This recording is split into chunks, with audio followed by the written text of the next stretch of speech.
The General Hospital recap for Monday, December 28, features Jordan getting it from all sides, the Corinthos holiday taking a tragic turn, and Paxie extending an olive branch. Jordan managed to track Curtis down and did her utmost to convince him to return home. But Curtis, much to Jordan's surprise, wasn't in the mood to forgive and forget. And he also didn't appreciate her throwing his decades-old failures in his face. Instead, Curtis wanted to confront their present-day troubles. The one that boils down to Jordan being incapable of being a team player, always a me and never a we. Jordan pooh-poohed her spouse's concerns and insisted that her sins of omission were perfectly justifiable. Curtis disagreed. For him, marriage was a two-way street, and communication and honesty were just as important as fidelity. And since Jordan can't seem to tell her husband the truth about anything, he's not so sure that he wants to remain married. Jordan stalked off, still convinced that she was the injured party.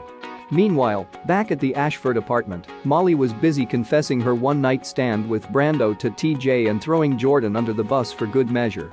Upon arriving home, Jordan found her son sitting alone and brooding. When she wondered what was the matter, TJ launched into a tirade about her secret keeping. Jordan tried to explain herself but to no avail. TJ might be willing to overlook Molly's mistake, but it's not looking good for Jordan. Liesl slapped on her best Farrah Fawcett wig and accompanied Franco and Scotty into a GH conference room. Franco briefly helped in the perusal through his medical file before taking off to reunite with Elizabeth, a melancholy Cameron, and a visiting Terry. The PCPD interrupted the Corinthos family gathering to explain that Sonny may have well met his maker in the Hudson River. The news, understandably, upset all the attendees except for Carly and Jason, who'd already had some time to process. Over at GH, Peter and Maxie decided to name their daughter Louise and call her Lou in honor of Lulu. The two also invited Britt to spend the holidays with them. And it was an invitation that the clearly ailing doc couldn't refuse. General Hospital airs weekdays on ABC. Check your local listings for airtimes.